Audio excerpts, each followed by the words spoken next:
Guys ரொம்ப நாள் கழிச்சு பிக் பாஸ்ல ஜெயிலுன்ற ஒரு கான்செப்ட் பார்க்குறோம். அதாவது ஜெயில் வந்து பார்த்தீங்கன்னா சீசன் 7 லாஸ்ட்டாக இருந்ததா, அதுக்கப்புறம் பார்த்தீங்கன்னா சீசன் 8 வந்து ஜெயில் இல்லை. ஸோ ஜெயிலுன்ற கான்செப்டை சீசன் 9 கொண்டு வந்தாங்க. நான் அப்பயே நினச்சேன் இந்த வாட்டி வந்து டாஸ்க்கும் டஃபாக இருக்க போது ஜெயிலில் போட்டு யாராவது போட்டு கும்ம போகிறாங்க அப்படின்னு நம்ம நினச்சேன். ஆனால் ஃபர்ஸ்ட் வீக்லேயே அதை ஆரம்பிப்பாங்கன்னு எதிர்பார்க்கலங்க. ஸோ இப்போ வந்து பார்த்தீங்கன்னா ஜெயிலில் வந்து 2 பேரை போட போகிறாங்க. அது யாருன்னு இப்போ லைவ்ல பார்த்தீங்கன்னா செலக்ட் பண்ணிட்டாங்க. ப்ரோமோலையும் பார்த்தீங்கன்னா அதுக்கு ஹிண்ட் கொடுத்துருப்பாங்க. ஸோ அந்த 2 பேர் யாருன்னு பார்த்தீங்கன்னா ஒன்று வியானா, ஒன்று வினோத். இவங்க 2 பேரும் ஜெயிலுக்கு போன தகுதியான ஆட்கள் அப்படின்னு கேட்டிங்கன்னா அதில் வந்து யாருக்கும் மாற்று கருத்து இருக்காது.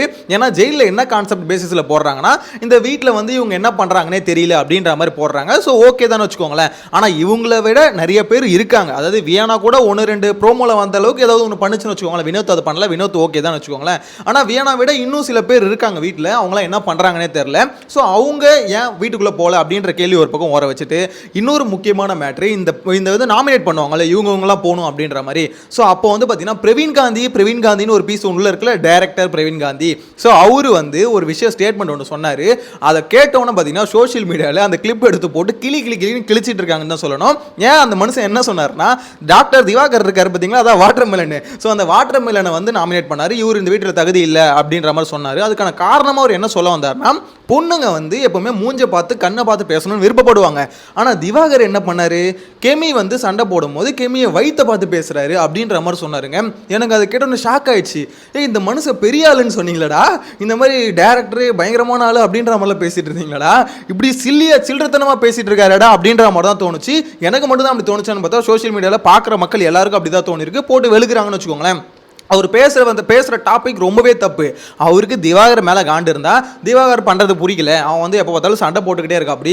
ஸோ எதுக்கு ஒரு விஷயம் பேசுகிறாரு, தற்பெருமை பேசுகிறாரு, இந்த மாதிரி 1008 காரணம். திவாகரை நாமினேட் பண்ணுறதுக்கு அவர் ஏன் வீட்டுக்குள்ளே இருக்காருன்னு தெரியலன்றதுக்கு 1008 காரணம் இருக்குது. ஸோ இது எல்லாத்தையும் சொல்லி அடிக்கலாம். ஆனால் இது எல்லாத்தையும் விட்டுட்டு கெமி வைத்த பார்த்துட்டாரு அப்படின்னு சொல்லிட்டு சொன்னார் பாருங்க. அங்கேயே நினச்சிட்டேன் இந்த பீஸ் வந்து இந்த வாரம் வெளியே போயிடு எப்படி இருந்தாலும். ஆனால் வெளியே போகும்போது ஒரு பயங்கரமான நெகட்டிவிட்டியை வெளியே போகிறாரு அப்படின்றது கிளியராக தெரிஞ்சு போச்சு. ஏன் பிரவீன் காந்திக்கு இந்த வேலை அப்படின்னு சத்தியமா தெரியலங்க. ஏன்னா பிரவீன் காந்தி வந்து பாத்தீங்கன்னா அவருக்கு வந்து காண்ட் இருக்கு. அதாவது அவருக்கு வந்து பாத்தீங்கன்னா திவாகர் மேலேயும் அதே மாதிரி பார்வதி இருக்காங்க, விஜய் பார்வதி. ஸோ இவங்க 2 பேர் மேலேயும் ஒரு காண்டு இருக்கு அப்படின்றது நம்மளுக்கும் தெரியும். ஸோ அந்த காண்டை வந்து நீங்க எல்லாருக்கும் அவன் காண்டை இப்போ எல்லாருமே என்ன பண்றானுங்க, நான் வந்து என்ன நாமினேட் பண்ணதுனால சொல்லலை அப்படின்னு சொல்லிட்டு சில பேர் சொல்லிட்டு அந்த ரீசனுக்கோசம் பண்றானுங்க. சில பேர் வந்து பாத்தீங்கன்னா எனக்கு உள்ள வெஞ்சன்ஸ்லாம் இல்லை அப்படின்னு சொல்லிட்டு பாத்தீங்கன்னா வெஞ்சன்ஸ் தான் பண்றானுங்க. ஸோ எல்லாருக்குமே பாத்தீங்கன்னா உள்ளுக்குள்ள காண்டு இருக்கு. எல்லாம் மனுஷங்க தானே, அவனுக்கு ஒரு ஆப்படிச்சா எந்த இடத்துல சான்ஸ் கிடைக்கும் திருப்பி ஆப்படிக்கலாம்னு தான் நினைப்பாங்க. அதை ஓப்பனா அப்படி சொல்லிட்டு போயிடலாம். இந்த திவாகர் வந்து எனக்கு தெரிஞ்சு அந்த இடத்துல ஓப்பனா சொன்னாருங்க. யாருன்னா பிரவீன் ராஜ் இருக்கார்ல, பிரவீன் ராஜை வந்து சொல்லும் போது பிரவீன் ராஜே எனக்கு சுத்தமா பிடிக்காது. அதே மாதிரி பிரவீன் காந்தி இருக்கார்ல, அவர் வந்து பாத்தீங்கன்னா அவர் ஏஜுக்கு ஏற்ற மாதிரி யோசிக்க மாட்டாரு சொன்னாரு.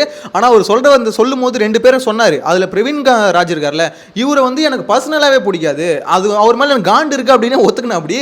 ஸோ இந்த மாதிரி பாத்தீங்கன்னா எல்லாருமே அவங்களுக்கு ஓப்பனா என்ன இருக்கோ அதை சொல்லிட்டு போயிடலாம். அதை விட்டுட்டு இந்த மாதிரி வந்து தேவையில்லாத ஒரு ரீசன் எடுத்து அதுவும் சொசைட்டியில் வந்து பார்த்தீங்கன்னா பொலிட்டிக்கலாக அது ரொம்ப தப்பான ஒரு ஸ்டேட்மெண்ட்டை வந்து சொல்லி பயங்கரமாக அடி வாங்க போகிறாரு அப்படின்றது கிளியராக தெரிஞ்சு போச்சு. ஏன்னா வயிற்ற பார்த்தது என் வயிற்று ஏன் பார்க்குறீங்க அப்படின்ற மாதிரி கெமி தான் கேட்டாங்க. கெமியே பார்த்தீங்கன்னா அது தெரிஞ்சு போச்சு, நம்ம ரொம்ப தப்பாக பேசிட்டோம், இது பெரிய பிரச்சனையாக போகுது அப்படின்ற மாதிரி அந்த இஷ்யூ அப்படியே அமுகிட்டாங்க. இது வந்து கம்பல்சரி சாட்டர்டே எபிசோடில் கேட்பாங்கன்றது கெமிக்கு தெரியும். அதனால தான் கெமி என்ன பண்ணிட்டாங்க, ஆஹா இது வந்து பஞ்சாயத்து ஆகக்கூடாது, பஞ்சாயத்தானா நம்மளை போட்டு பொழந்துருவாங்க. ஏன்னா திவாகர் கிட்ட சண்டைக்கு போய் முன்னாடி நிற்பாங்கன்னு வச்சுக்கோங்களேன். அதாவது என்னை கண்ணை பார்த்து பேசுன்னு சொல்லும்போது ஒருத்தருக்கு உங்க கூட பேச பிடிக்கல, பேச மாட்டாரு அப்படின்னா நீ ஒதுங்கி வந்துடணும். அதை விட்டுட்டு அவர் முன்னாடி போய் நின்று கரெக்டாக பார்த்தீங்கன்னா கிட்டத்தட்ட ஒரு 4 இன்ச்சு 5 இன்ச்சு கேப் தான் இருக்கும் போல. அந்த மாதிரி போய் பக்கத்தில் நின்றுக்கிட்டு என் கண்ணையும் பார்க்க மாட்டேன் அப்படின்னு கேட்டால் அந்தாலும் எங்கே அந்தாலும் மறைச்சிட்டு இருக்க, நீ உடம்பு தான் முன்னாடி இருக்கணும், வயிற்று தான் பார்க்க தோணும். அது ஏன் வயிற்ற பார்க்குற, ஏன் காலை பார்க்குற அப்படின்ற மாதிரி கேட்டதெல்லாம் ரொம்பவே தப்பான ஸ்டேட்மெண்ட்டு. கெமியை போட்டு கிளின்னு கிழிச்சிட்டு இருந்தாங்க. அந்த விஷயத்தை கெமியை ஆஃப் பண்ணி எல்லாம் மறந்துட்டானுங்க அப்படின்னு நினைக்கும் போது பிரவீன் காந்தி வந்து ஆரம்பிச்சு விடுறாரு, ஏன் கெமி வயிற்ற பார்த்தேன், அதுதான் பெரிய தப்பு. பொண்ணுங்க எப்பவுமே கண்ணை பார்த்தா பேசணும்னு நினைப்பாங்க, ஆனால் நீ வயிற்ற பார்த்து பேசிட்ட, ஸோ அதனால நான் உன்னை சொல்கிறேன் அப்படின்ற மாதிரி சொன்னார் பாருங்க. நான் தெரிச்சிட்டேன், ஆஹா பிரவீன் காந்தி உங்களுக்கு எவ்வளோ பிரெயின் வந்து பயங்கரமாக வேலை செய்யுது அப்படின்ற மாதிரி தான் இருந்தது. இதை பற்றி உங்களோட கருத்தை வந்து கமெண்ட்டில் மென்ஷன் பண்ணுங்க. எனிவேஸ் இப்போ ஜெயிலுக்கு வந்து பார்த்தீங்கன்னா வியானா போகிறாங்க, அதே மாதிரி வினோத் போகிறாரு. நான் ஆல்ரெடி சொல்லியிருந்தேன்ல, வினோத் போகிறதுக்கு கேப்பபிள் தான். ஏன்னா வினோத் வந்து பார்த்தீங்கன்னா ஒன்றுமே பண்ணல. என்ன பண்ணிட்டு இருந்தாருன்னு கேட்டிங்கன்னா புரியாமே பேசிகிட்டு இருந்தார். யாரா இவர் புரியாத மாதிரியே ஒரு மாதிரி பேசிகிட்டு இருக்காரு. எப்படி சொல்கிறது, பாட்டுலாம் செமையாக பாடுறாரு, அது இல்லவே இல்லைன்னு சொல்ல. ஆனால் ஷோவில் வந்து பாட்டுலாம் வராது, 1 hour ஷோவில் பாட்டு வராது. அதே மாதிரி நீங்கள் என்ன ஒரு ஃபன் என்டர்டைன்மெண்ட் பண்ணாலும் அதெல்லாம் பார்த்தீங்கன்னா கொஞ்சம் கம்மியாக தான் இருக்கும். 1 hour ஷோவில் வர லைவில் வேணால் கொஞ்சம் எங்கேஜிக்காக வச்சுக்குமே தவிர மற்றபடி 1 hour ஷோவில் அதெல்லாம் போட மாட்டாங்க. ஸோ வினோத்தோட எக்ஸிஸ்டன்ஸு இந்த 4 நாளில் வந்து பார்த்தீங்கன்னா சுத்தமாக இல்லை. ஸோ அதனால் வினோத்தை வந்து நாமினேட் பண்ணியிருக்காங்க, அதாவது ஜெயிலுக்கு போக சொல்லியிருக்காங்க. அது ஓகேன்னு வச்சுக்கோங்களேன். ஆனால் வியானா அவங்க வந்து பார்த்தீங்கன்னா பண்ணது கிரிஞ்சி ஓவியா மாதிரி பண்ணாங்க. நம்மளுக்கு பிடிக்குது பிடிக்கல, இல்லை வெளியே டீம் செட் பண்ணியிருக்காங்க, என்ன வேணா இருக்கட்டும். ஆனால் வியானா ஏதோ ஒன்று பண்ணாங்க. அதாவது ஒரு 2 ப்ரோமோவில் வந்து அவங்க வந்தாங்க, அது ஆர்டிஃபிஷியலாக தான் பண்ணான்னு வச்சுக்கோங்களேன். நான் வந்து கண்டென்ட் அவங்க மட்டுமா, வீட்டுக்குள்ளே இருக்க மொத்த பேரும் கண்டென்ட் கோஸ் தாங்க பண்ணுறாங்க. எனக்கு ஒருத்தன் கண்டென்ட் கோஸம் பண்ணால் பரவாயில்ல, மொத்த பேரும் கண்டென்ட் கோஸ் தானே பண்ணுறாங்க. ஸோ அதனால் அதே மாதிரி கண்டென்ட் கோஸமே பண்ணாதும் அவங்க ஏதோ ஒன்று பண்ணாங்களே, 2 ப்ரோமோவில் இருந்தாங்க. அப்படின்னும் போது அவங்க ஒன்றுமே பண்ணல அப்படின்னு சொல்கிறது வந்து ஃபுல் அண்ட் ஃபுல் பார்த்தீங்கன்னா ஒருத்தருக்கும் இருந்த பர்சனல் காண்டை வந்து தீர்த்துக்கினான்னு வச்சுக்கோங்களேன். ஆனால் உண்மையிலேயே இந்த வீட்டில் வந்து ஒன்றுமே பண்ணாமல் மோஸ்ட்லி தெரிஞ்சது யாருன்னு பார்த்தீங்கன்னா கலையரசனை சொல்லலாம். ஒன்று வினோத்தை சொல்லலாம், இன்னொன்று கலையரசனை சொல்லலாம். ஸோ கலை வந்து அங்கே என்ன பண்ணார் அப்படின்னு பார்த்தீங்கன்னா எதுவுமே இல்லை. அந்த பையன் வந்து சுற்றிக்கிட்டே இருக்காரு, ஒரு மாதிரி பேசிக்கிட்டு இருக்காரு. ஆனால் யாராவது இப்போ அழுதா போய் சமாதானப்படுத்த போகிறாரு, நிறைய பேருக்கு சிங்சாங் தட்டிட்டு இருக்காரு. நல்லா சொம்படிக்கிறதுக்குனே கூட்டு வந்து ஒரு ப்ராடக்ட் மாதிரி தான் எனக்கு தெரிஞ்சு உள்ளே இருக்காரு. உண்மையிலேயே அவர் வந்து அங்கே வந்து அவருக்குன்னு ஒரு வாய்ஸ் இருக்கா அப்படின்றது ஒரு கேள்வி இருக்குது. ஏன்னா ஒருத்தவங்க இருந்தாங்கன்னா அவங்க பக்கத்தில் போய் சொம்படிக்கிறது, அப்படி இல்லையா அவருக்கு யாராவது டீம் செட் பண்ணாங்களோ எப்பவுமே அவங்க கூடயே சுற்றுறது. ஸோ இந்த மாதிரியே வந்து சுற்றுறது எனக்கு தெரிஞ்சு வேலைக்காகாது. ஸோ இந்த வாரம் பார்த்தீங்கன்னா 2 நான் ஆல்ரெடி சொல்கிறேன் தான், டபுள் எவிக்ஷன் இருந்தால் ஒன்று கலை கிளம்பிடுவார், அதே மாதிரி பிரவீன் காந்தி கிளம்பிடுவார். இல்லை சிங்கிள் எவிக்ஷன் அப்படின்னா பிரவீன் காந்தி மட்டும் தான் போவார். என்ன பொறுத்த வரைக்கும் நான் ஆல்ரெடி சொன்னல, அந்த நந்தினி வந்து எவிக்ட் ஆகிட்டாங்க அப்படின்ற மாதிரி சொல்லிட்டு இருக்காங்க. இப்போ வரைக்கும் எனக்கு கன்ஃபார்ம்டாக தெரியல, தெரிஞ்சா நான் அப்டேட் பண்ணுறேன். ஆனால் நியூஸ் ட்விட்டரில் பார்க்கும்போது நிறைய பேர் சொல்லிட்டு இருக்காங்க நந்தினி வந்து பார்த்தீங்கன்னா எலிமினேட் ஆகிட்டாங்க அப்படின்ற மாதிரி சொல்கிறாங்க. இன்கேஸ் அது உண்மையாக இருக்கும் பட்சத்தில், நான் உண்மையாக இருந்தால் தனியாக அப்டேட் பண்ணுறேன், உண்மையாக இருக்கும் பட்சத்தில் அப்போ டபுள் எவிக்ஷன் இருக்க வாய்ப்பு இல்லை. ஏன்னா ஒரு வாரத்துக்கு 2 பேர் தூக்கணும்னு முடிவு பண்ணியிருந்தாங்கன்னா இப்போ வேறு வழி இல்லை. சில பீஸுங்களாம் வந்து மென்டலாக ரொம்ப அவங்களுக்கு வந்து பிரச்சனை இருக்குது அப்படின்னும் போது கம்பல்சரி அவங்கள வெளியே அனுப்பி தான் ஆகணும். ஸோ அப்படின்னும் போது இந்த வாரத்துக்கு 2 பேர் தான் ஒரு லிஸ்ட்டு வச்சுருப்பாங்க. அந்த 2ல் ஒன்று போயிடுச்சுன்னும் போது கண்டிப்பாக இன்னொன்று பிரவீன் காந்தியை தான் தூக்குவாங்க.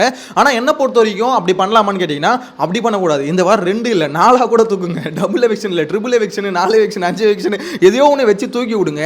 ஏன்னா நிறைய பேர் வேஸ்ட் ப்ராடக்ட் வந்து நிறைய இருக்குது. ஸோ அதனால் வேஸ்ட் ப்ராடக்ட்டை தூக்குனா தான் அந்த வைல்ட் கார்டு என்ட்ரியை சீக்கிரமாக கொண்டு வந்து ஓரளவுக்கு யூஸ்ஃபுல்லாக கண்டென்ட் வந்து எங்கேஜிக்காக கொடுக்குற மாதிரி நிறைய ப்ராடக்ட் வந்து உள்ளே இறக்க முடியும். ஆக்சுவலாக இதை ஏன் சொல்கிறேன்னு பார்த்தீங்கன்னா, எனக்கு தெரிஞ்சு என்னோட கான்டாக்டில் இன்ஸ்டாகிராமில் நிறைய பேர் டெக்ஸ்ட் பண்ணுறாங்க, இந்த மாதிரி ப்ரோ இந்த விஷயத்தை பற்றி பேசுங்க அப்படின்ற மாதிரி. ஒரு ஷோ முடிஞ்சதுக்கப்புறம் அந்த ரிவ்யூ முடிஞ்சதுக்கப்புறம் அதில் வந்து நான் ஏதாவது மிஸ் பண்ணியிருந்தேன்னா கூட இன்ஸ்டாகிராமில் நிறைய பேர் டெக்ஸ்ட் பண்ணுறீங்க.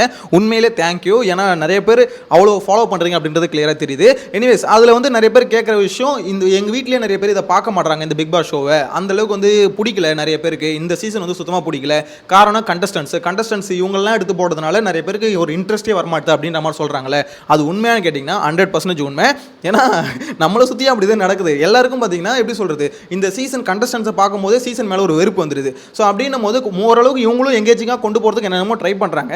ஆனால் ப்ராடக்ட் கொஞ்சம் சரியில்லை அப்படின்றத நம்ம ஒத்துக்கிட்டு தான் ஆகணும். எனிவேஸ் இப்போ வந்து பார்த்தீங்கன்னா ரொம்ப நாள் கழிச்சு ஜெயிலுக்குள்ளே போகிற வியானா அதே மாதிரி வினோத் இவங்க 2 பேர் ஜெயிலில் போட போகிறாங்க. ஆனால் எவ்வளோ நேரம் வைக்க போகிறாங்க, எப்படி பண்ண போகிறாங்க அப்படின்ற ரூல்ஸ் ஒன்றும் வரல. ஸோ எனக்கு தெரிஞ்சு ஒரு நாள் இல்லை 2 நாள் ஃபுல்லாகவே அங்கேயே வைங்க. வியானா என்ன கேட்டாங்க, பவர் வேணுமாமா, உனக்கு பவர் வேணும்ல, அங்கே சூப்பர் டீலக்ஸ் அதுக்கு தான் போனாங்க. சூப்பர் டீலக்ஸ் அந்த பொண்ணு அந்த வீடை வந்து சூப்பர் டீலக்ஸ் நம்பிச்சு பாருங்க, அங்கே தான் ஏமாந்தது. எனவே சூப்பர் டீலக்ஸுக்கு போனாங்க, கடைசியில் பார்த்தீங்கன்னா ஜெயிலுக்கு அனுப்பிச்சு விட்டாங்க. ஆனால் எனக்கு என்னன்னா, இந்த மாதிரி பவர் வேணும் பயங்கரமாக பில்டப் கொடுக்கும்போது நான் என்ன நினச்சேன்னா, பயங்கரமாக ஏதோ பண்ண போதுறேன், ஏதோ ஒன்று கண்டென்ட் கோசமாக ஃபேக்காக ஒன்று பண்ண போதுன்னு நினச்சேன். ஆனால் அந்தளவுக்கு எதுவுமே இல்லைங்க. ஒரே ஒரு சண்டை பார்வதி கூட வந்தது. அது பார்வதி வந்து வியானா பெருசாக கூட அட்டாக் பண்ணல, அதுக்கே பார்த்தீங்கன்னா ஆஃப் ஆயிடுச்சு. அப்படின்னும் போது என்னம்மா நீனு இதெல்லாம் இப்படிலாம் தான் வேலைக்கு ஆகுதுமா, நல்லா பவர்ஃபுல்லாக இருக்கணும், உளுந்து பெறணும், அப்போ தான் பிக் பாஸில் 100 நாளாக தாங்க முடியும் அப்படின்ற மாதிரி சொல்ல தோணுது. எனவே உங்களோட கருத்து கமெண்ட்டில் மென்ஷன் பண்ணுங்கள். அந்த ஜெயிலில் வந்து இவங்களை எத்தனை நாள் வைக்கலாம், அதாவது ஒரு 2 hour 3 hour வச்சா ஓகேவா, இல்லை வந்து ஒரு நாள் ஃபுல்லாக வைக்கணும்னு நினைக்கிறீங்களா? உங்களோட கருத்தை கமெண்ட்டில் மென்ஷன் பண்ணுங்கள். நெக்ஸ்ட் வீடியோவில் மீட் பண்ணலாம். Bye by.